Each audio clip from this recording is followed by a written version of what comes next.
हरि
गुरुर्ब्रह्मा गुरुर्विष्णुः गुरुर्देवो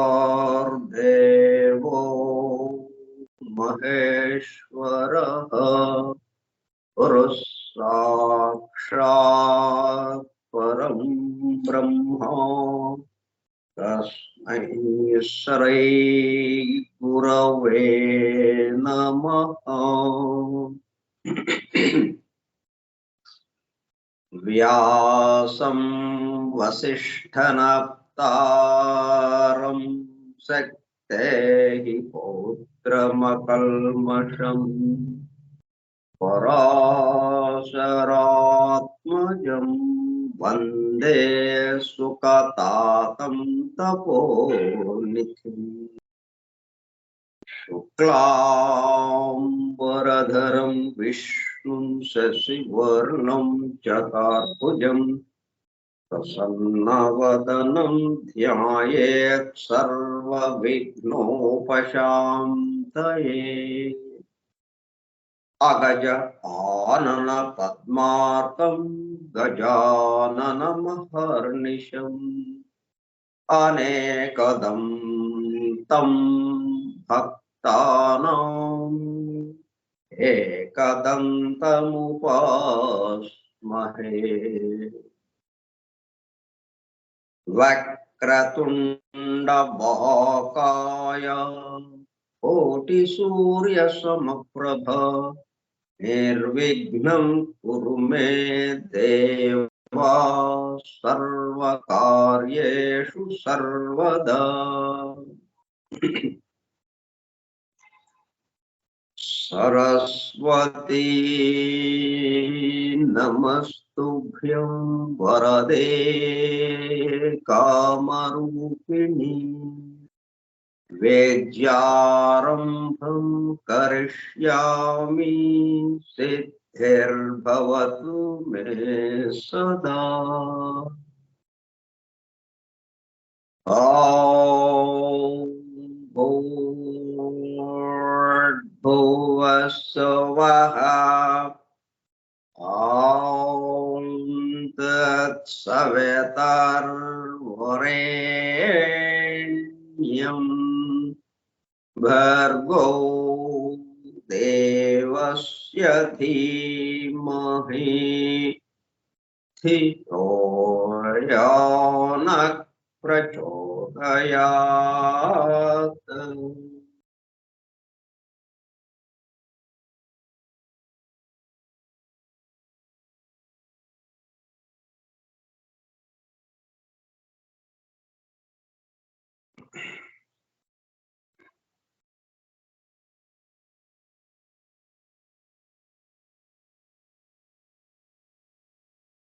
Vasudeva.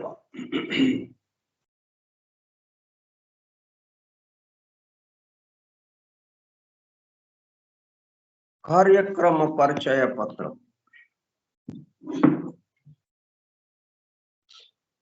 Forum for truth seekers, సత్యాన్వేషకుల బృందం.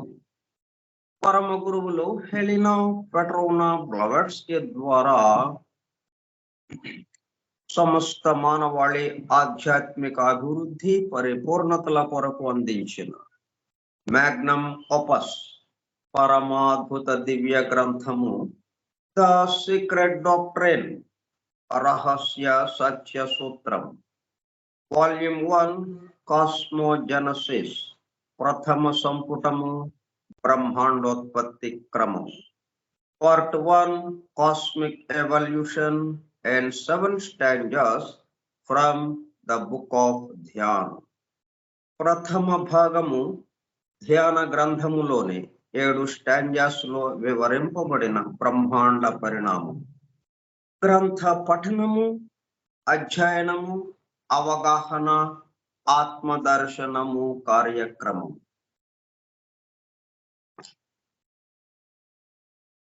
87వ పాఠము, 87వ పాఠము 2/1/2024 మంగళవారము సాయంత్రం 4:30 గంటలు.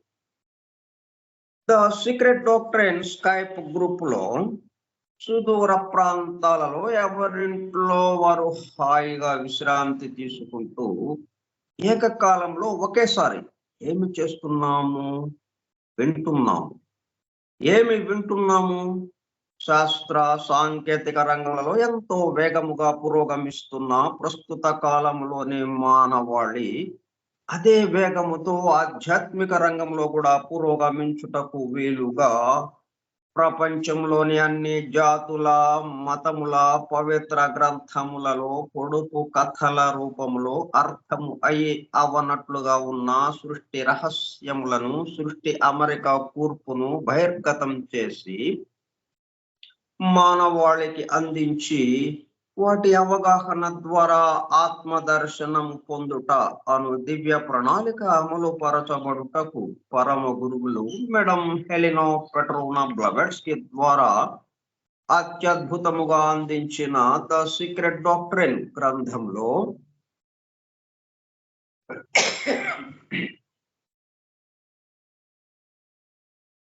బాహాటముగా ఇవ్వబడిన అతి నిగూఢములైన సృష్టి రహస్యములు, వాటి మూలము, గ్రంథ హృదయమును చేరు పద్ధతులు తెలుసుకోవాలనే తీవ్ర ఇచ్ఛతో, తపనతో సత్యాన్వేషణలో భాగముగా ఎన్నో నిగూఢ విషయములను మరింత లోతుగా తెలుసుకుంటూ సత్యమును చేరు ప్రయత్నంలో మనమందరము ఇక్కడ చేరాము.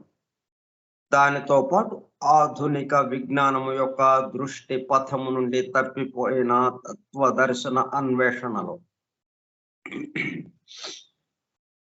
ఆధునిక విజ్ఞానం అంటే సైన్స్, శాస్త్ర సాంకేతిక రంగాలు. వాటితో పాటు వెళ్ళిపోయామనుకోండి, వాటితో పాటు వెళ్ళిపోతే ఏం జరుగుతుంది?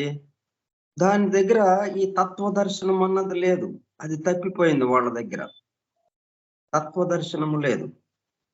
తత్వదర్శనం అంటే, తత్వము అంటే తత్వం, అదే నేను. తత్ అది, త్వం నీవు, అదే నీవై ఉన్నావు. ఆ విషయం తప్ప మిగతా అన్నిటినీ మనం తెలుసుకుంటూ వెళుతున్నాము ఈ శాస్త్ర సాంకేతిక రంగాల ద్వారా, ఈ ఆధునిక విజ్ఞానము ద్వారా. అందుకని మనము దానికి ఆ తప్పిపోయిన తత్వదర్శనం కూడా మనము వెతకడానికి బయలుదేరాం. అనగా సత్యాన్వేషణ కొరకు కూడా ఈ గ్రంథము దగ్గరకు వచ్చాము. The true student of the secret doctrine is a జ్ఞానయోగి అని మేడం బ్లవెట్స్కీ అన్న మాటలను నిజం చేయడానికి మనమందరము జ్ఞానయోగిగా ఒకటకు కూడా ఇక్కడ చేరాము. ఈ గ్రంథంలో ఉందది. ఆ తత్వదర్శనము ఎక్కడ ఉంది? ఈ గ్రంథంలోనే ఉంది. అందుకని ఈ గ్రంథం దగ్గరకు వచ్చాం మనం. గత 2 సంవత్సరముల 8 నెలల కాలము పాటు ద సీక్రెట్ డాక్టర్ గురించి తెలుసుకోవడానికి ప్రయత్నించిన మనము ప్రస్తుతము ఇక్కడ చేరి ద సీక్రెట్ డాక్టర్ ను తెలుసుకుంటూ ఆపై సమస్త విశ్వముగా రూపుదాల్చిన ద సీక్రెట్ డాక్టర్ యందు ప్రవేశించి ద సీక్రెట్ డాక్టర్ గా స్వస్థితి యందు మేల్కొంచుటకు చేస్తున్న చిరు ప్రయత్నమే ఈ కార్యక్రమం. ఈ దివ్య జ్ఞాన మహాయజ్ఞ కార్యక్రమంలో పాల్గొని చెవియొగ్గి వినుచున్న అనగా ఒళ్ళంతా చెవులు చేసుకుని వినుచున్న ప్రియ సత్యాన్వేషక సోదర శ్రోతలందరకు నమస్కారం. అని బెసెంట్ ప్రసాదించిన universal prayer invocation, O hidden life vibrant in every atom, oh hidden light shining in every creature, oh hidden love embracing all in oneness, may each who feels himself as one with thee know he is also one with every other.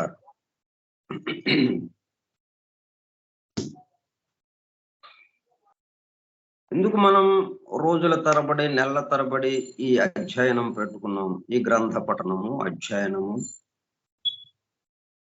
అంటే మనమందరము మనకు వచ్చిన ఆలోచనలను బట్టి నడిచేవాళ్ళం.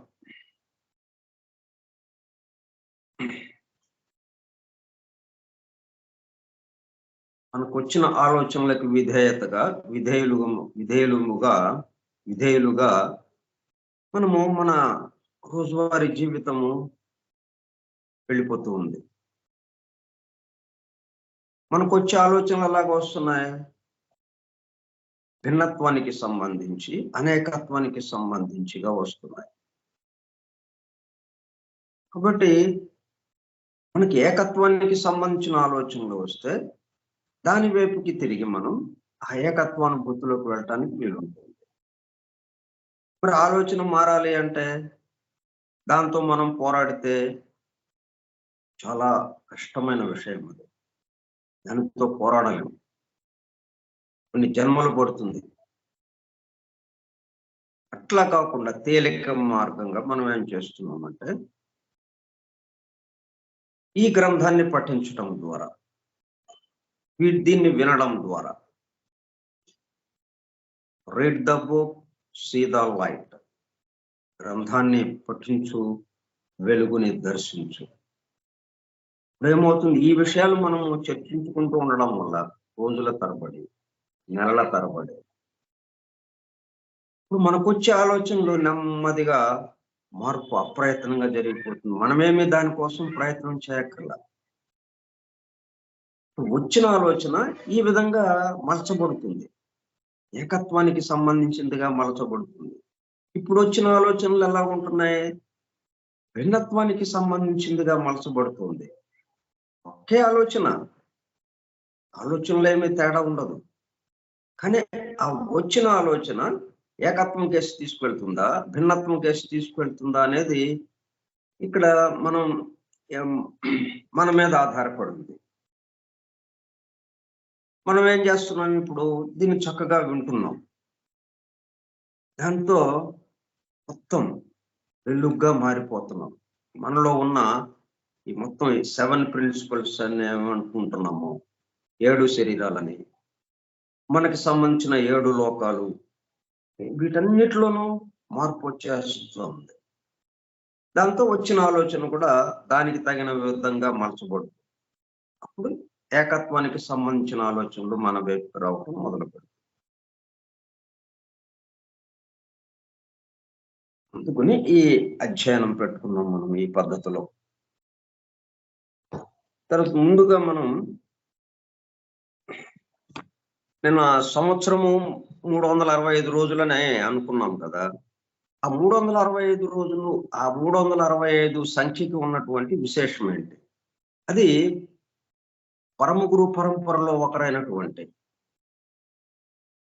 Count సి Saint Germain, Count de Saint Germain అన్న ఆయన 16వ శతాబ్దానికి చెందినవాడు. తర్వాత ఆయనే మాస్టర్ రాపోజీగా ఈ పరమగురు పరంపరలో ఉన్నారు. 7 మాస్టర్స్ ఒకరు. ఆయన రాసినటువంటి కౌంట్ డి సెయింట్ జర్మైన్ గా ఈ భౌతిక జీవితాన్ని ఆయన చివరగా గడిపాడు. అంటే 4-5 ఆయన యొక్క జన్మలకు సంబంధించి 4-5 నా దగ్గర ఇన్ఫర్మేషన్ ఉంది. మన లెడ్ బేటర్ ద్వారా మనకి అందుబాటులో ఉంది. ఆ జన్మలో ఆయన రాసుకున్నటువంటి కాగితాలు, మాన్యుస్క్రిప్ట్స్, ఒక మాన్యుస్క్రిప్ట్ మనకి లైబ్రరీలో అవైలబుల్ అయితే దాన్ని అది మనకి ఈ సీక్రెట్ డాక్టర్లో ఇచ్చారన్నమాట. ఏమని ఇచ్చారు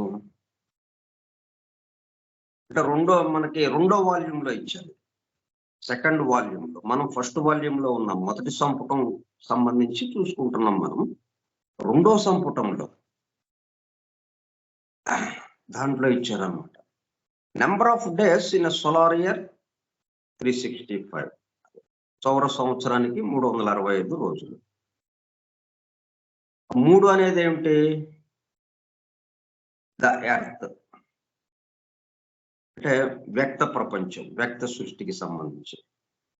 6 అంటే ఎనిమేటెడ్ బై, దాన్ని కదిపేది కావాలి కదా, ఇది రూపానికి సంబంధించింది. ఎర్త్ అనగానే రూపానికి సంబంధించింది. పృథ్వీ రూపము, దాన్ని కదిపేది ఎనిమేట్ చేసేది ఎనిమేటెడ్ బై అంటే 6 అంకె. మరి ఈ రెండింటికి ఆధారంగా ఉన్నది ద స్పిరిట్ ఆఫ్ లైఫ్. 5 అనే అంకె ద స్పిరిట్ ఆఫ్ లైఫ్ ను సూచిస్తుంది. 3 భాగాలు ఏది తీసుకున్నా కానీ రూపము, జీవము ప్రధానంగా 2 భాగాలు మనం చెప్పుకుంటాము. ఈ రెండింటికి ఆధారంగా ఉన్నటువంటి అసలైన పరమాత్మ తత్వం అదే 3, 6, 5 అంకెలుగా వచ్చింది అన్నమాట. 365 రోజులుగా. Simply because 3 is equivalent to the Greek gamma or pi, which letter is the symbol of Gaia, under the earth, while the figure 6 is the symbol of the animating or informing principle, and the 5 is the universal quintessence, విశ్వ మొత్తానికి సంబంధించినటువంటి సారం. Quintessence అన్నమాట, సారం.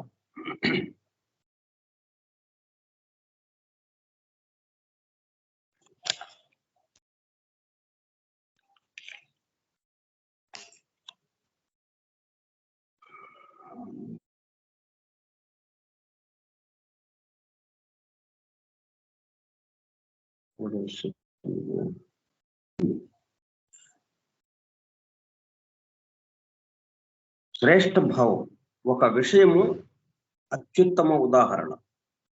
The purest form of some quality, pure essence అన్నమాట. Quintessence అంటే యొక్క సారం, మొత్తానికి సంబంధించినటువంటి సారం.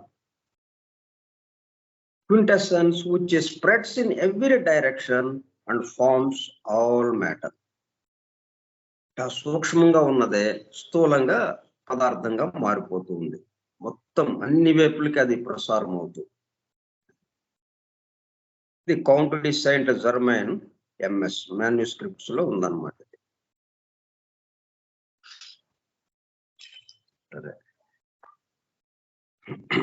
మనం అట్లాగే ఎలిమెంట్ మనం ఎలిమెంట్స్ గురించి చెప్పుకుంటున్నాము. ఇప్పుడు పంచభూతాలు అని అనుకున్నాము. మొత్తం 7 భూతాలు ఉన్నాయి, సప్తభూతాలు.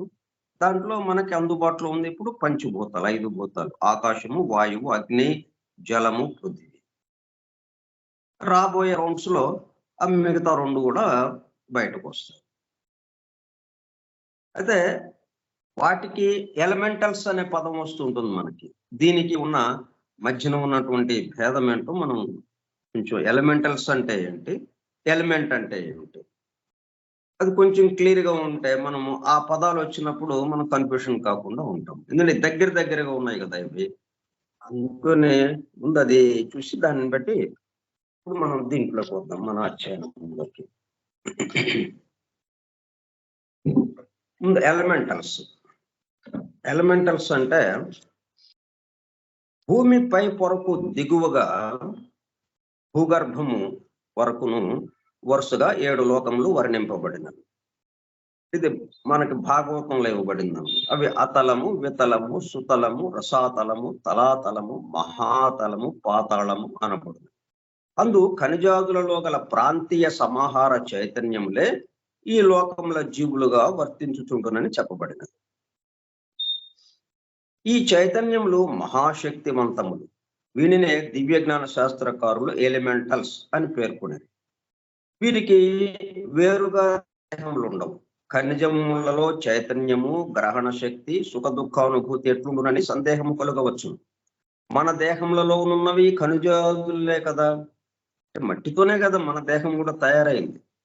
ఎత్తు ఈ పృథ్వీ తత్వంతో తయారైంది. పృథ్వీ అంతా ఈ ఖనిజాలతో నిండి ఉన్నది.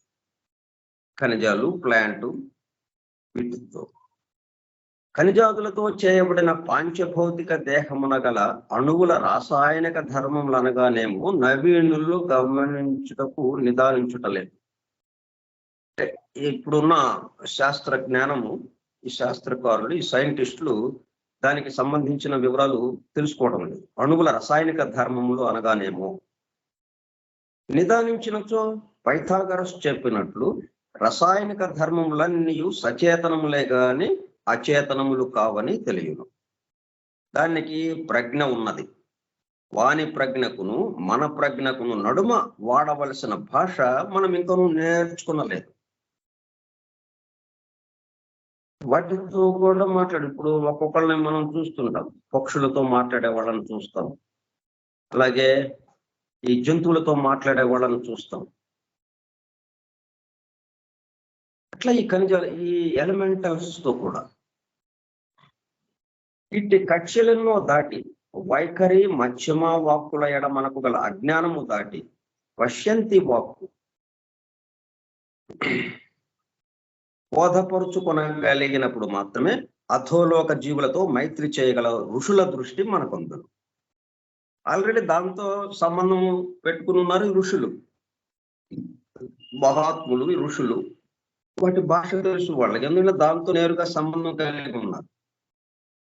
అంటే పశ్యంతి వాక్కుతో భావానికి సంబంధించి అక్కడ భావం వరకే ఉంటుంది. ఆ భావానికి రూపము మధ్యమలోకి వస్తుంది. రూపము తర్వాత దానికి సంబంధించిన భాష మధ్యమకు వస్తే వైఖరికి వచ్చినప్పటికల్లా ఆ భాషలో మనం ఆ పదాన్ని పలుకుతాం. పశ్యంతి దగ్గర మొత్తం ఈక్వల్గా ఉంటుంది. ఒకే రకంగా జంతువులకు ఒక రకం, ఖనిజాలకు ఒక రకం, మనకు ఒక రకం, ఇట్లాగే ఏమి ఉండదు. అది పట్టుకున్నారు వాళ్ళు ఋషులు. పశ్యంతి వాక్కు బోధపరుచుకొనగలిగినప్పుడు మాత్రమే అధోలోక జీవులతో మైత్రి చేయగల ఋషుల దృష్టి మనకు అందును. ఆ దృష్టితో జీవ చైతన్యమును గమనించి చెప్పిన కథలే ఈ అధోలోక వృత్తాంతములు. ఈ అధోలోక జీవుల ప్రభావమే అప్పుడప్పుడు భూలోక జీవుల మనస్సులపై కామ క్రోధాధికమైన ఆకాశానుభవముగా అనుభవించబడునని చెప్పబడినది.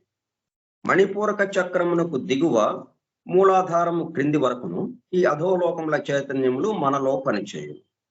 ఇంద్రియ లోలత, అన్నపానీయాదుల ఎడల చాంచల్యము, వ్యభిచార బుద్ధి మున్నగు విచిత్రములన్నీ ఈ అధోలోక జీవుల మాయ వలననే మనపై ప్రసరించుతుండును అని భాగవతాన్ని రహస్య ప్రకాశం చేస్తూ ఇచ్చిన విషయం ఇది. ఎలిమెంటల్స్ ఏంటన్నమాట, మనకి ఈ రెండో జీవ ప్రసారం. ముందు మొదటి జీవ ప్రసారంతో లోకాలన్నీ అణువులతో, ఆయా లోకాల అణువులతో సిద్ధపరచబడ్డాయి. సిద్ధపరచబడిన తర్వాత రెండో జీవ ప్రసారం, రెండవ మూర్తి నుంచి రెండవ జీవ ప్రసారం బయలుదేరి ఈ అణువులకి కొన్ని అణువులను కలిపి రూపాలని తయారు చేసి ఆ రూపాలకి చైతన్యంగా ఆ రెండో జీవ ప్రసారమే అవి చైతన్యముగా మారి వాటిని అభివృద్ధి పరుస్తూ ఆ విధంగా క్రమక్రమంగా జంతు స్థితి దాకా వచ్చిందన్నమాట, జంతు వర్గం వరకు. దాంట్లో భాగమే ఫస్ట్ ఎలిమెంటల్ కింగడం. మనకి ఈ ఎలిమెంటల్స్ కి సంబంధించి ఫస్ట్ ఎలిమెంటల్ కింగడం అక్కడ బయలుదేరుతుంది. దాని తర్వాత సౌరాత్మ వరకు, దాని తర్వాత చంద్రాత్మ వరకు, అప్పుడు ఖనిజంగా మారుతుంది. అంటే ఇవన్నీ ఇండివిజువాలిటీగా లేకుండా సామూహికంగా ఉండటం వల్ల మనకి విడివిడిగా ఉన్నట్టుగా తెలియదు. మన మానవుడి దగ్గరకు వచ్చినప్పుడు అది విడిపడినట్టుగా అవుతుంది.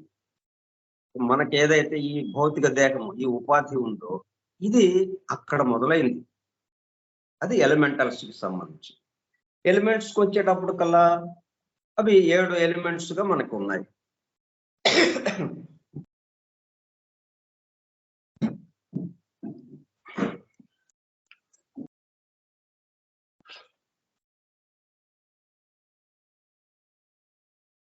ప్రైమార్డియల్ ఎలిమెంట్ ప్రిన్సిపల్, ఆది తత్వ, ఇది మనకి డివైన్ ప్లాన్ లో ఇచ్చారు వివరము.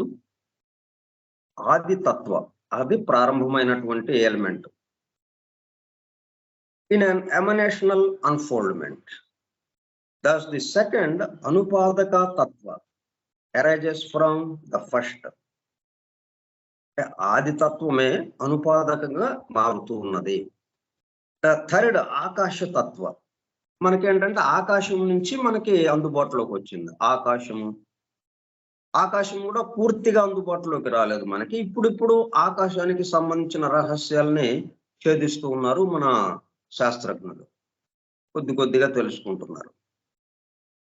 మనకి పూర్తిగా అంటే ఎక్కువ పూర్తిగా కాకపోయినా కొంత మేరకి తెలిసింది ఏంటంటే వాయువు, అగ్ని, జలము, పృథ్వీ, ఈ 4 మనకు బాగా పరిచయంగా ఉన్నాయి. The second అనుపాదక tattva arises from the first. The third akasha Tattva has its origin in the second and the first. ఇంతకు ముందు చెప్పుకున్నట్టుగానే అంటే ఒక దాంట్లో నుంచి ఒకటి ఎలాగ వస్తున్నాయో, ఇది ఎలిమెంట్స్ కి సంబంధించి. అంటే ఆది తత్వమే అనుపాదక తత్వంగా మారింది. జలము పృథ్వీగా మారినట్లు, అంటే ఈ నీరు మంచుగడ్డ కట్టినట్టు. ఈ ఒక్క ఉదాహరణ మనం గుర్తుపెట్టుకుంటే, వాయువులు జలముగా మారింది. జలం ఎక్కడి నుంచి వచ్చింది? ఆక్సిజన్, హైడ్రోజన్ యొక్క సమ్మిశ్రమం, వాటి యొక్క కలయిక ద్వారా నీరు ఏర్పడింది. ప్రత్యేకంగా నీటికి అస్తిత్వం వేరుగా లేదు. అట్లా ఒకదాని నుంచి ఒకటి. అట్లాగే మంచుగడ్డకి ప్రత్యేకమైన అస్తిత్వం లేదు, జలమే మంచుగడ్డగా మారింది. అట్లా ఆది తత్వం ఏమైంది? అనుపాదక తత్వంగా మారింది. అనుపాదక తత్వం ఏమైంది? ఆకాశ తత్వంగా మారింది. కాబట్టి ఆకాశ తత్వానికి ఆరిజిన్ ఎక్కడ ఉంది? ఈ రెండిట్లో ఉంది. ఆది తత్వము అనుపాదక తత్వంలో ఉంది ఇది. కాబట్టి the third akasha tattva as its origin in the second and the first. అనుపాదక ఆది తత్వాల్లో ఉంది దాని యొక్క ఆరిజిన్, దాని మూలం. సరే, తర్వాత the fourth తైజస Tattva springs from the third, second and first tattvas. The fifth vayu tattva emanates from the fourth, third, second and the first tattvas. The sixth apas tattva originates from the fifth, fourth, third, second and first tattvas. ఎక్కడికి వెళ్ళినా కానీ మొట్టమొదటి నుంచి రావాల్సిందే. 1, 2, 3, 4, 1వది, 2వది, 3వది, 4వది వస్తే అప్పుడు 5వది వస్తుంది. ఈ దేనికి దానికి ప్రత్యేకంగా అస్తిత్వం లేదు, విడివిడిగా అస్తిత్వం లేదు. The seventh Prithvi Tattva arises from the sixth, fifth, fourth, third, second and first tattvas. క్లారిటీగా ఎంత స్పష్టంగా ఇచ్చాడో చూడండి ఇక్కడ మనకు. ఈ పృథ్వీ తత్వం మనకి కనిపిస్తున్నది. మన పంచేంద్రియాలకి అందింది ఏదైనా కానీ ఆలోచన మనకి తెలిసిందంటే అది పృథ్వీ తత్వానికి సంబంధించింది, చిట్ట చివరిది. అది ఎలాగ వచ్చింది అంటే, మనకి తెలిసింది అంటే అది పృథ్వీ తత్వం. ఈ పృథ్వీ తత్వం ఎక్కడది? మొత్తం ఆది తత్వం నుంచి మొదలు పెట్టింది. అది ఆది తత్వంతో మన కనెక్షన్ ఉంది. ఆది తత్వమే అనుపాదక తత్వముగా, ఆకాశ తత్వముగా, ఆ తర్వాత అగ్ని, వాయు, జలము, పృథ్వీగా చివరిగా వచ్చింది. ఇక్కడ ఏది కనపడ్డా కానీ దేంతో కనెక్షన్ గా ఉంది? ఆది తత్వంతో కనెక్షన్ గా ఉంది. మన బల్బు, ఫ్యాను, టీవీ ఇట్లా ఈ విద్యుత్ ఉపకరణాలు ఏవైతే ఉన్నాయో అవన్నీ పనిచేస్తున్నాయంటే దేంతో పనిచేస్తున్నాయి? విద్యుత్ శక్తి. ఎక్కడదా విద్యుత్ శక్తి? తయారయ్యే చోట నుంచి అంచెలంచెలుగా మన ఇంట్లోకి వచ్చింది. ఒక దాంట్లో నుంచి ఒకటి తగ్గుకుంటూ దాని యొక్క శక్తి, అక్కడున్న కెపాసిటీ క్రమక్రమంగా తగ్గిస్తూ మనం ఎంతవరకు భరించగలమో ఆ శక్తికి తగ్గించి మన ఇంట్లోకి ఇచ్చారు. ఇక్కడ ఇది వెలిగింపబడుతుంది ఆ విద్యుత్ శక్తితో. కాబట్టి ఇది కనెక్షన్ ఎక్కడి నుంచి ఉంది? తయారయ్యే చోట నుంచి. అట్లాగే మనందరము చిట్ట చివరి వాళ్ళం. ఏబి అనే సరళ రేఖ ఉందా అనుకోండి, బి అనే సరళ రేఖ దగ్గర, బి అనే స్థానం దగ్గర ఉన్నాం మనం. బి అనే పాయింట్ దగ్గర, బి అనే బిందువు దగ్గర మనం ఉన్నాం, చిట్ట చివరి బిందువు. కానీ ఈ బి మరి ఏతో కనెక్షన్ ఉందా లేదా? మధ్యలో ఎక్కడైనా తీసేశారా?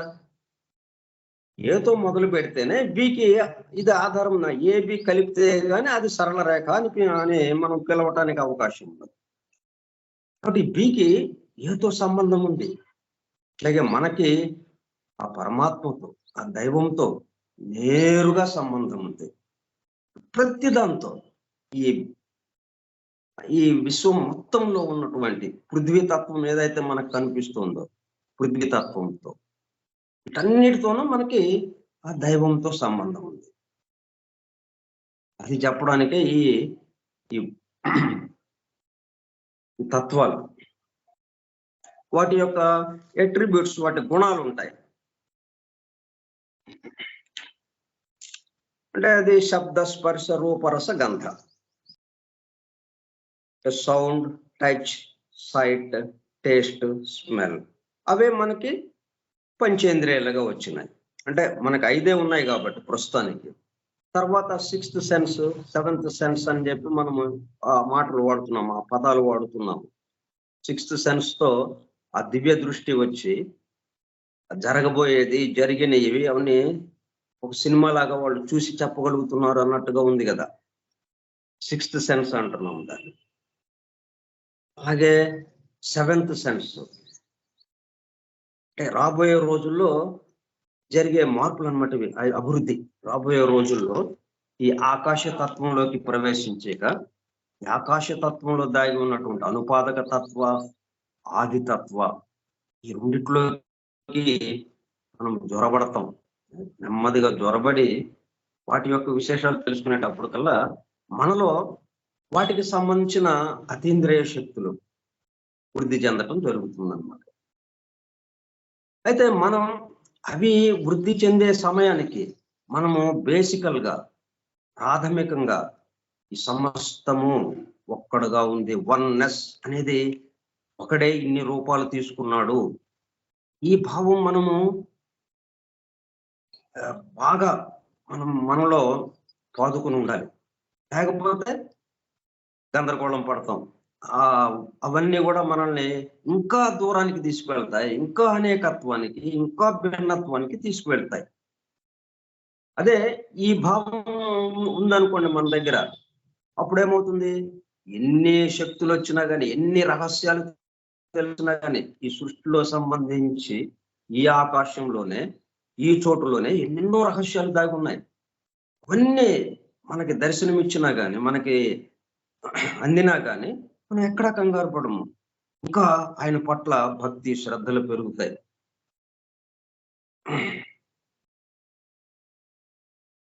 ఈ విధంగా ఎలిమెంటల్స్. సరే, మనం పాఠంలోకి వద్దాం.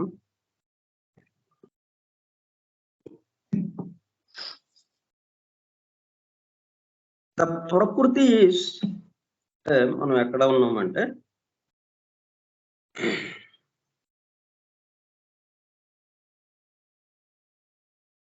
మహత్తు దగ్గర ఆగి ఉంది ప్రస్తుతము. పృథ్వీ తత్వం నుంచి, పృథ్వీ నుంచి భూలోకం, భూవర్లోకం, సువర్లోకం, మహర్లోకం. మహత్ దగ్గర ఇది ఆగి ఉంది. The great the universal mind. ఇటు నుంచి చూసుకుంటే యూనివర్సల్ మైండ్, విశ్వ మనస్సు. ఆ విశ్వ మనస్సులోకి మొత్తం వెళ్ళిపోయినాయి. ఇక which along with all this is seized upon by Prakriti and disappears.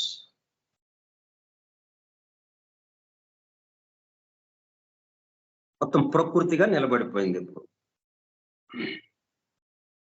మిగతా అన్ని పృథ్వీతత్వము, జలతత్వము, అగ్నితత్వము, వాయుతత్వము, ఆకాశతత్వము కూడా ప్రకృతిలోకి వెళ్ళిపోయింది మొత్తం. The Prakriti is essentially the same, whether discrete or indiscrete.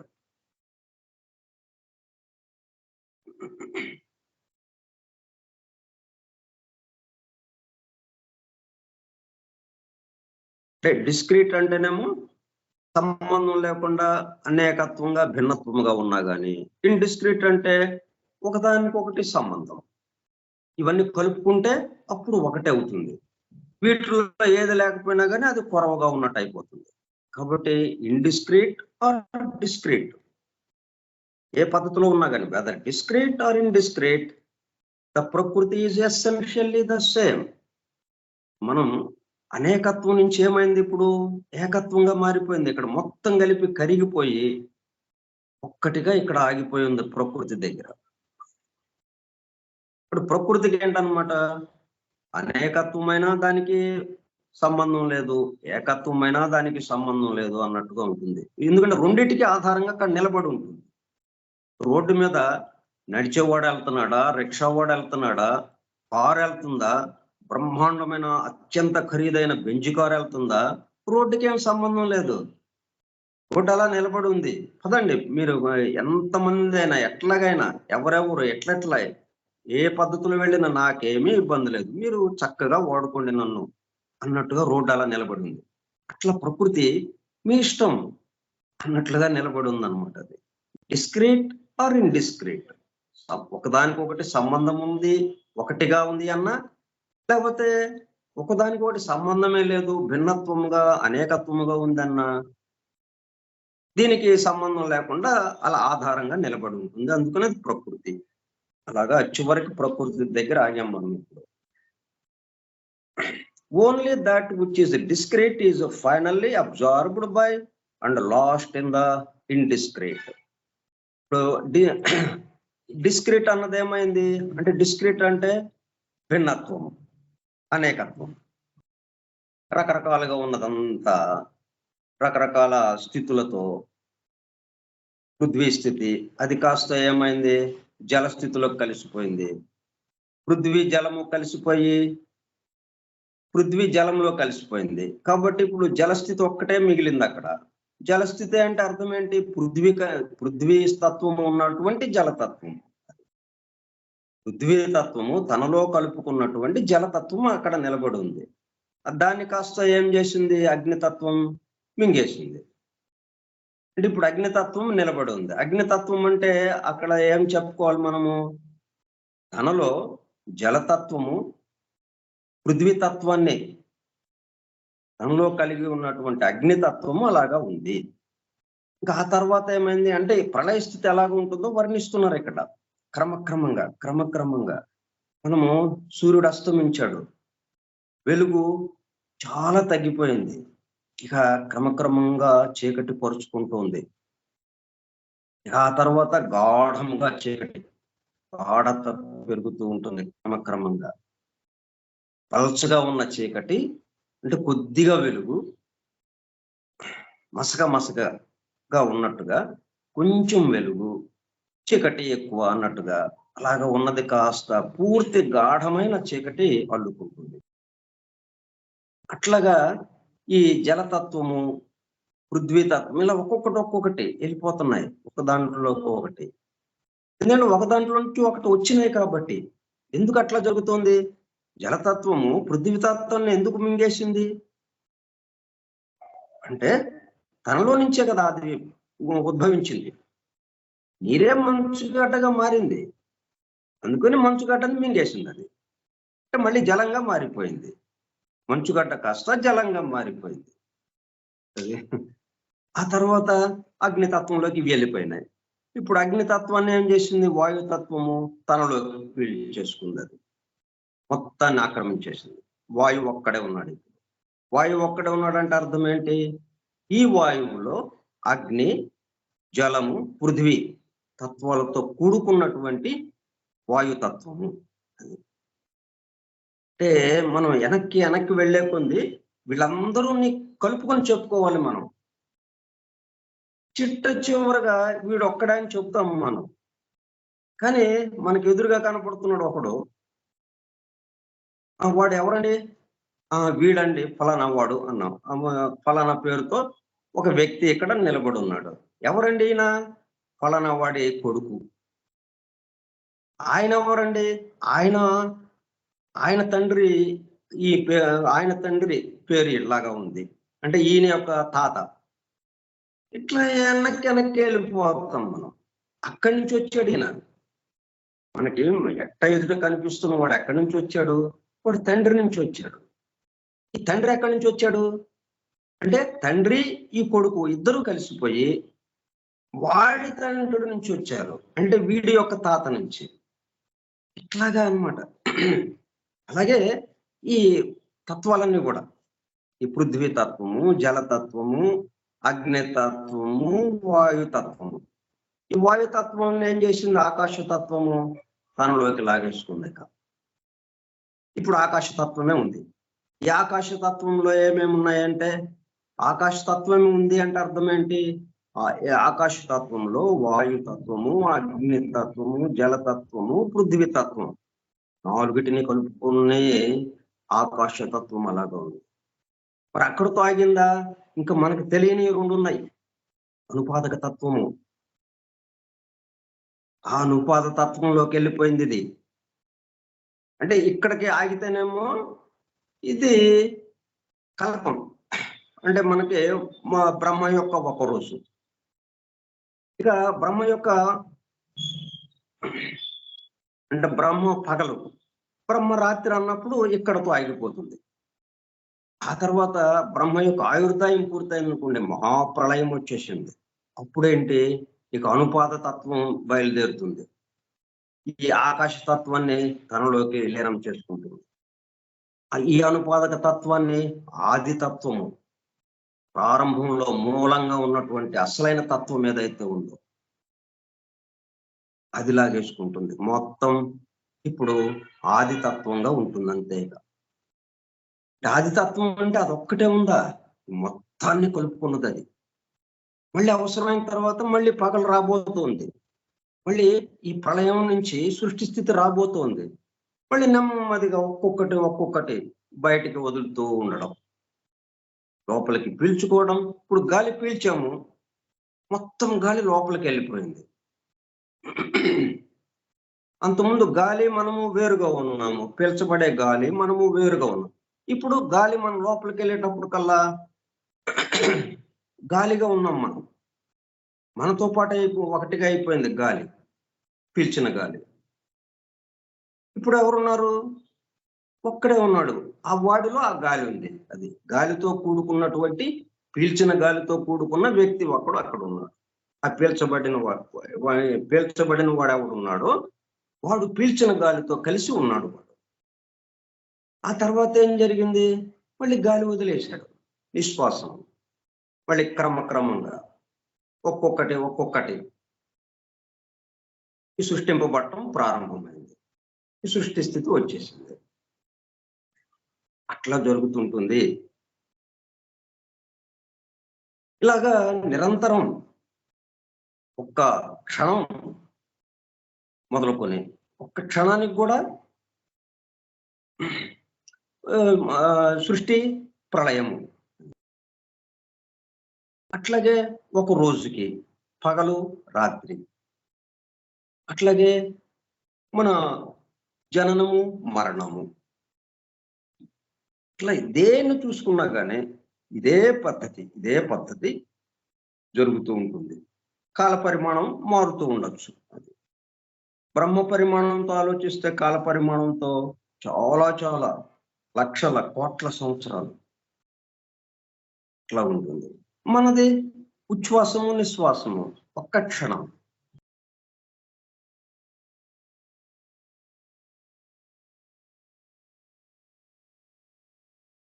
Essentially the same, whether discrete or indiscrete. Only that which is discrete is finally absorbed by and lost in the indiscrete. That which is discrete అంటే వేరువేరుగా భిన్నంగా భిన్నత్వముగా అనేకత్వముగా ఉన్న ఏవేవైతే ఉన్నాయో మొత్తం ఏం జరిగింది? Finally absorbed by. మొత్తం ఎవరు స్వీకరించారు? Lost in the indiscrete. ఆ ఏకత్వం అనేది ఏదైతే ఉందో అది స్వీకరించేసింది. అది తనలోకి పీల్చుకుంది, తనలోకి తీసేసుకుంది. అంటే తను ఆవరించింది. ఇక అంతకుముందు దాని స్థానంలో ఇండిస్క్రీట్ స్థానంలో అంటే అంతకుముందు ఉన్న ఏకత్వ స్థానంలో అనేకత్వము వ్యాపించింది. అందువల్ల మనకి అనేకత్వం కనిపించింది, ఇప్పుడు భిన్నత్వం కనిపించింది. ఈ అనేకత్వం భిన్నత్వం కాస్త మళ్ళీ ఏమైంది? ఏకత్వం అయిపోయింది. ఒరిజినల్ స్టేట్ వచ్చేసింది. ఒరిజినల్ స్టేట్ అంటే ఒకటే ఇన్ని రకాలుగా మార్పులు రూపాంతరం చెందడం తప్పితే ఈ రకరకాలు లేవు ఇక్కడ. ఒకటి మనం బాగా గుర్తుపెట్టుకోవాలి, ఎక్కడికక్కడ అంతకు ముందుది ఇట్లా రూపాంతరం చెందింది.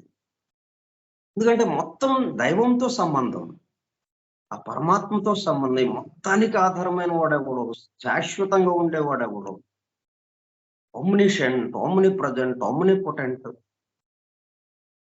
ఎవరైతే ఉన్నారో వాడే ఇన్ని రకాలుగా మారుతూ ఉన్నాడు. ఇది మనకి బాగా బలంగా ముద్ర వేయాలి మనలో. అంటే తప్పనిసరిగా నమ్మాలి ఇది అన్నట్టు కాకుండా కొద్దిగా ఆలోచిస్తే తెలిసిపోతుంది మనకి. కొంచెం ఆలోచిస్తే అవును అట్లా మనము ఒక చక్కటి నిర్ణయానికి వస్తే ఇంకెక్కడ మనం గందరగోళం పట్టడం అనేది జరగదు. ఈ అనేకత్వంలో ఉంటూనే ఏకత్వాన్ని మనం అనుభూతి చెందగలుగుతాం.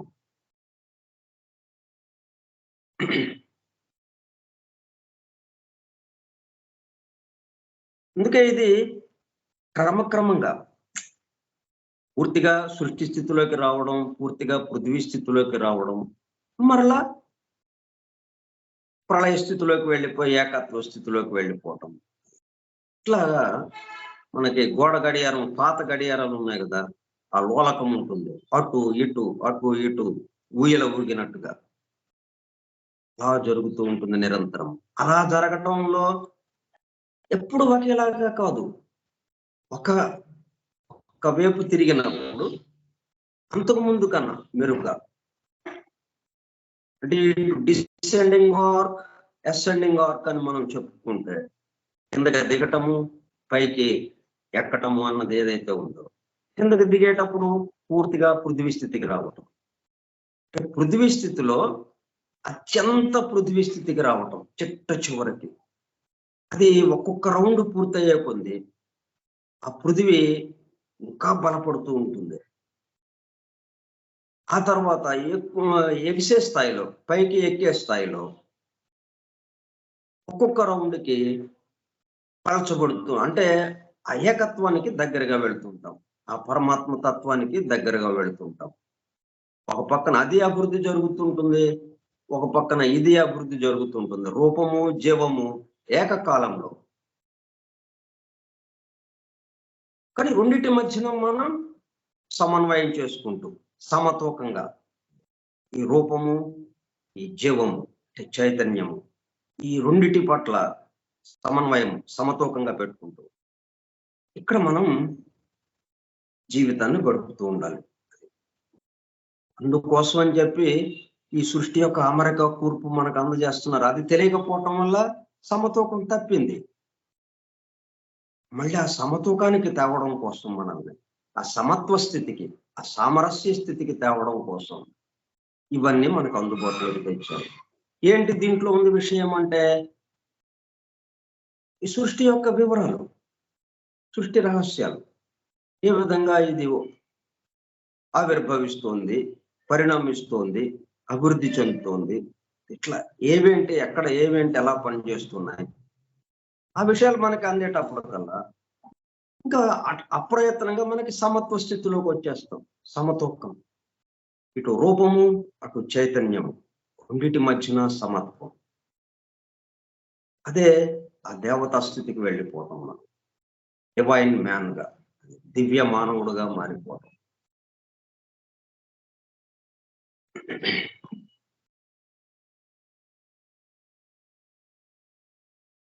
ఈ మొత్తం ఇప్పుడు ఏమైందనమాట, ఇండిస్క్రీట్, లాస్ట్ ఇన్ ఇండిస్క్రీట్ ఏకత్వంలో మొత్తం కరిగిపోయింది. ఒక్కటైపోయి అక్కడ ఉన్నది, అలాగా ఒక్కటే ఉంది అక్కడ.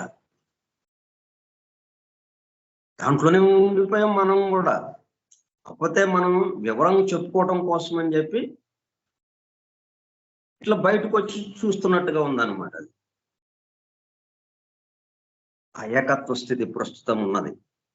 ఇంకా తర్వాత ఏం జరిగింది, ఫ్యూమ్స్ అంటే ఇవి ఆ గ్రీకు పదాలు ఇవి ఉంటాయి. గ్రీకు లేకపోతే టిబెటన్ పదాలు ఇవి, దానికి సంబంధించింది అనమాట ఇది. ఫ్యూమ్స్, పియుఎంఎస్. అయితే ఇక్కడ క్యాపిటల్ లెటర్స్ ఇచ్చారు. ఫ్యూమ్స్ అంటే స్పిరిట్. ఇక ఆ స్థితిలో ఇంకేముంటుంది, ఇంకా పరమాత్మ తత్వం కాకపోతే పరమ ఆత్మ. స్పిరిట్ అంటే పరమాత్మ. మనము స్పిరిట్, సోల్ అనే రెండు పదాలు వస్తుంటాయి మనకి. సోల్ అనేటప్పుడు కల్లా ఈ ఖండిత అంటే విడిపడినటువంటి, విడివిడిగా ఉన్నటువంటి ఆత్మలుగా, మనం పృథ్వీ ఈ భూలోకంలో మనము ఉన్నటువంటి జీవులము, అనేక మంది జీవులము, అనేక ఆత్మలుగా ఉన్నట్టుగా మనకి భాషిస్తూ ఉంది. దాన్ని సోల్ అంటున్నాం. ఇక్కడ మొత్తానికి కలిపి ఒక ఆత్మే ఉన్నదేమో, ఒక ఆత్మ. ఒక ఆత్మలోనే ఇప్పుడు మనం నిన్న న్యూ ఇయర్ సందర్భంగా, నూతన సంవత్సరం సందర్భంగా కేకులు కట్ చేయటం అదొక సంప్రదాయం అయిపోయింది కదా మనకి. ఇప్పుడు పెద్ద పెద్ద కేకులు తెస్తారు. వాళ్ళ వాళ్ళ ఆర్థిక పరిస్థితిని బట్టి ఒక చిన్న తక్కువ ఆదాయం ఉన్న వాళ్ళేమో చిన్న కేకు, ఒక పెద్ద బాగా ఉన్న వాళ్ళేమో ఒక పెద్ద కేకు అలాగా తెచ్చుకుంటున్నారు.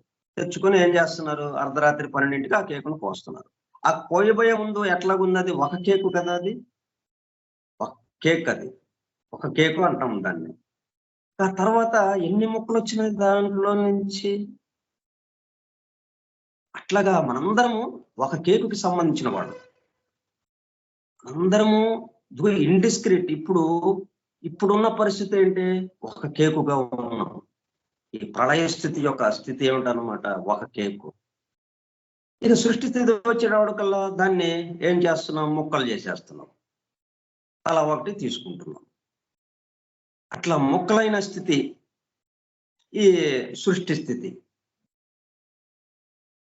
దీన్నేమో సోల్ అంటాం. ముక్క అంటున్నాం కదా మనము, కేక్ అంటామా దాన్ని.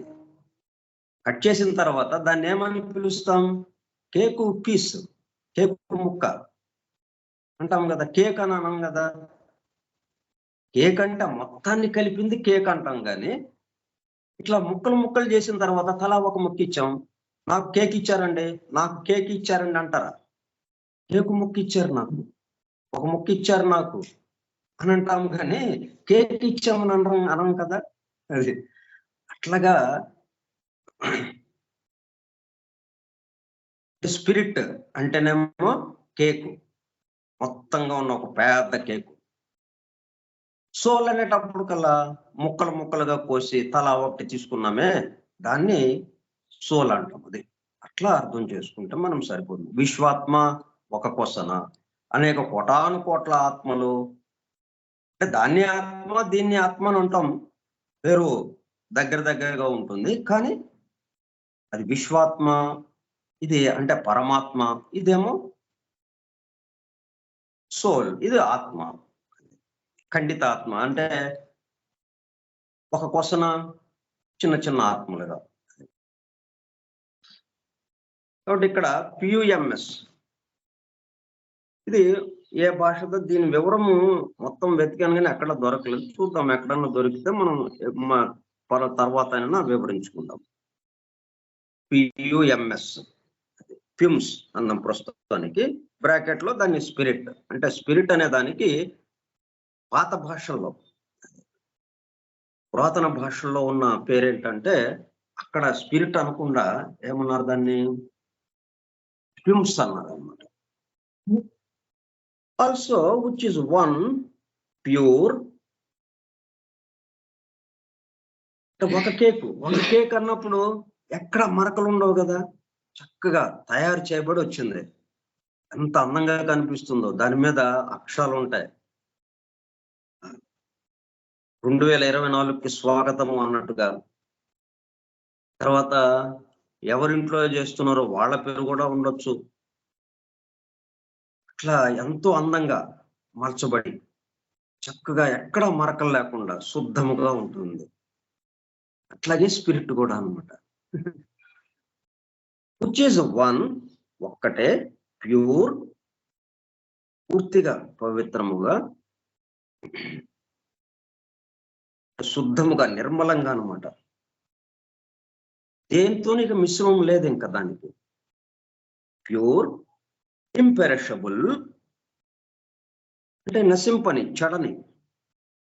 మనం వస్తువులు ఉన్నాయంటే ఒక మొదటి రోజు చేసిన రోజున చక్కగా బాగుంటుంది, ఇంకా సాయంత్రానికే అది పోడవటం ప్రారంభమవుతుంది, తెల్లారేటప్పటికల్లా వాసన వచ్చేస్తుంది. అట్లా కాదు ఇది. ఇంపెరిషబుల్, నశింపులేని, చెడని వస్తువుగా, నశింపని వస్తువుగా. ఇంపెరిషబుల్, ఎటర్నల్, శాశ్వతంగా ఉండేది, ఎల్లప్పుడూ ఉండేది. శాశ్వతమే కాబట్టి అది ఇంపెరిషబుల్, నశించటం అనేది దానికి లేదు. కాబట్టి ఇక్కడ కూడా నశింపు లేదు, స్థితి భేదము, రూపాంతరము, రూపం మారటం తప్పితే ఎక్కడ నశింపు అన్నది లేదు, నాశనము అన్నది ఈ సృష్టిలో లేదు. మనకి మామూలుగా ఎట్లా కనిపిస్తుంది, ఈ ఒక క్షణం ఉండి ఒక క్షణం కనుమరుగవుతుంది, ఒక కాలంలో ఉండి ఒక కాలంలో కనుమరుగైపోతుంది. మనమే మాయమైపోతున్నాం. జన్మించాము, కొంతకాలం ఉంటున్నాము, ఇప్పుడు ఉన్నాము, బాగానే ఉన్నాము, తర్వాత ఏమవుతుందో తెలియదు, తర్వాత అదృశ్యమైపోతున్నాం. కానీ ఏంటది? రూపాంతరం, స్థితి భేదం తప్పితే నశింపు అన్నది లేదు, నాశనము అన్నది లేదు. ఎందుకని? ఎటర్నల్, శాశ్వతమైనది అది. అంటే అదే కదా ఇక్కడ మారింది, అదే ఇది ఇక్కడ ఉన్నది. కాబట్టి ఎటర్నల్, శాశ్వతము కాబట్టి ఇంపెరిషబుల్, ఇంకా దానికి నశించటము, నాశనం అవడము, చెడిపోవటము లేదు. అంటే ఆత్మకే లేదండి, ఆ స్పిరిట్ అన్నదానికి, ఆ పరమాత్మకి లేదండి, మనకు ఉందండి కాదది. ఇక్కడ జాగ్రత్తగా మనం ఆలోచించాలి. ఎందుకంటే ఆ పరమాత్మ తత్వమే కదా ఇక్కడ మారింది. ఆది తత్వం ఏదైతే ఉందో ఆది తత్వమే కదా అనుపాదక తత్వంగా మారింది. ఆ అనుపాదక తత్వమే కదా ఆకాశతత్వంగా మారింది. ఆ ఆకాశతత్వమే కదా వాయుతత్వంగా మారింది. ఆ వాయుతత్వమే కదా అగ్నితత్వంగా మారింది. ఆ అగ్ని కదా జలముగా మారింది, జలతత్వంగా. ఆ జలతత్వమే కదా పృథ్వీతత్వంగా మారింది. మరి పృథ్వీతత్వం ఎక్కడది? ఆది తత్వంలోది. మరి ఇంకా దీనికి నాశనం ఎలాగుంటుంది? ఆది తత్వానికి నాశనం లేనప్పుడు, ఆది తత్వము శాశ్వతమైనప్పుడు ఇంకా దీనికి నాశనం అన్నది లేదు. ఇక కాకపోతే స్థితి భేదము, రూపాంతరం చెందటం అలాగ ఉంటుంది. కాబట్టి ఇంపెరిషబుల్, ఎటర్నల్, ఆల్ పర్వేడింగ్, సమస్తము వ్యాపించి ఉన్నది. ఆల్ పర్వేడింగ్, సమస్తమునందు వ్యాపించి ఉంది, అంతటా నిండి ఉంది. అంతటా నిండి ఉన్నప్పుడు ఇంకా దాంట్లో నశింపు అనేది ఎట్లా ఉంటుంది? లేదు. All pervading is a portion of that supreme spirit which is all things. అంతకు ముందు కూడా మనకి సృష్టి స్థితిలో కూడా అనేకత్వము అంటే డిస్క్రీట్. డిస్క్రీట్ ఏంటి? పూర్తి సంబంధం లేకుండా దేనికి దానికి వేరువేరుగా అట్లాగా ఉన్నట్టుగా ఉంది కదా, అనేకత్వముగా భిన్నత్వముగా. ఆ స్థితిలోనూ ఏముంది? స్పిరిటే ఉంది ఆ స్థితిలో కూడా.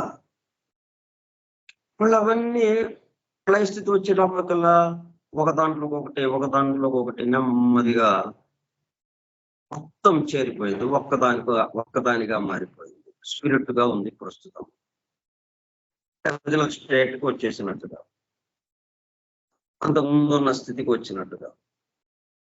Which is all things. అంటే ఇక్కడికి వచ్చాక ఆల్ థింగ్స్ కాదు, మొత్తము ప్రళయ స్థితిలో ఇవన్నీ కరిగిపోయి ఒక్కటిగా అయిపోయినప్పుడు అప్పుడు ఈ మొత్తం కలిపి స్పిరిట్ అండి అంతం కాదు. అప్పుడు స్పిరిటే మన సృష్టి స్థితిలో మొత్తం అనేకత్వంగా భిన్నత్వముగా మొత్తం బయటకు వచ్చి ఈ సృష్టి అంతా నిండిపోయినప్పుడు అనేక రకాల వస్తువులతో అనేక రకాల జీవులతో నిండిపోయినప్పుడు వీళ్ళందరూ ఎవరు? స్పిరిట్. స్పిరిటే అనేక రూపాలుగా వచ్చింది. ఎవరు వచ్చారు? స్పిరిటే వచ్చింది. ఆ పరమాత్మ తత్వమే కిందకి దిగింది. Which is all things. That spirit Sarvesha, సర్వ ఈశ. ఈశుడు అంటే ప్రభువు అని, ఈశ్వరుడు అంటే ప్రభువు. మనం ఈశ్వరుడు అనగానే బ్రహ్మ విష్ణు మహేశ్వరులో ఆయన గుర్తొస్తాడు సామాన్యంగా. అయితే ఆ పదానికి ఏంటంటే మొత్తానికి ప్రభువు, చక్రవర్తి. ఇంకా ఆయనకి పైన ఎవరు లేరు. ఇక చక్రవర్తి ఉన్నాడు అనుకోండి, ఇంకా ఆయన కన్నా ఇంకొక పెద్ద ఆయన ఉండి ఆయన కింద లోబడిన పని చేస్తున్నాడు అన్నట్టుగా లేకుండా మిగతా అంతా నీకు లోపడే గాని ఈయనకన్నా మించింది లేదు. ఇక అటువంటి వాడుని ఈశ్వరుడు అంటాం. దాన్నే మనము స్పిరిట్ అనే పదం ఉపయోగిస్తున్నాం ఇక్కడ, పరమాత్మ అనేది. The spirit Sarvesha which is other than embodied spirit. అయితే మనకి ఏదైనా కానీ తెలుస్తుంది అంటే ఉపాధి ఉన్నట్టే, రూపం ఉన్నట్టే. రూపం లేకుండా తెలియబడటానికి అవకాశమే లేదు. మనకి తెలియబడింది అది ఎక్కడైనా కానీ, ఎంత సూక్ష్మమైనా కానీ అక్కడ అది ఉందంట అంటే వెంటనే అది ఒక ఉపాధిలో ఉన్నట్టే, ఒక రూపంగా ఉన్నట్టే. అది ఎంబాడీడ్ అంటే ఆకారం కనబడినట్లు చేసినది అనమాట, ఆకారంగా ఏర్పడినది. ఒక భావం వ్యక్తం చేసినా ఆ భావానికి ఒక రూపం వచ్చేసింది. నేను మాటలు ఇవి చెప్తుంటే దీనికి ఒక రూపం వచ్చేసింది కదా. రూపం లేకుండా మీకు అర్థం కావటానికి అవకాశం లేదు. కొత్త భావాన్ని నేను ప్రసారం చేయలేను. నాలో కదిలిన భావాన్ని మీకు అందించడానికి ఎప్పుడైతే ఆ భావాన్ని మీకు అందిస్తున్నానో అది ఆకారంతో కూడుకుని ఉండాలి, రూపంతో కూడుకుని ఉండాలి. అప్పుడే మీరు అందుకోగలుగుతారు. Embodied spirit, and in which there are no attributes of name, species, nama, jati or rupa, hence body rather than species. మనం మిగతా విషయాలు మనం రేపు చెప్పుకుందాం. ఈ స్పిరిట్ కి సంబంధించి ఇప్పుడు మొత్తం కలిపి పరమాత్మగా ఉన్నాము. పరమాత్మగా కన్నా ఇంకొంచెం దిగువన ఉన్నట్టుగా ఆత్మని తెలిసిందంటే స్పిరిట్ అనేటప్పటికల్లా అది ఒక రూపంతో మనకి తెలుస్తూ ఉన్నది. అప్పుడున్న స్థితి ఏంటి? మొత్తం ప్రళయ స్థితిలో అది ఒక్కటే ఉంది అంటున్నాము. అది ఎలాగా ఉంది ఆ ప్రళయ స్థితిలో? మిగతా అన్నీ ఏమైనాయి అది మనం రేపు తెలుసుకుందాం. స్వస్తి ప్రజాభ్యః పరిపాలయంతాం న్యాయేణ మార్గేణ మహీం మహీషాః. ఓ బ్రాహ్మణేభ్యః శుభమస్తు నిత్యం. లోకాః సమస్తాః సుఖినో భవంతు. లోకాః సమస్తాః సుఖినో భవంతు. లోకాః సమస్తాః సుఖినో భవంతు. ఓం శాంతి శాంతి శాంతి. ఓపికగా ఉన్నటువంటి సోదర సత్యాన్వేషక బృందమునకు ధన్యవాదాలు. Thank you all. వాసుదేవ.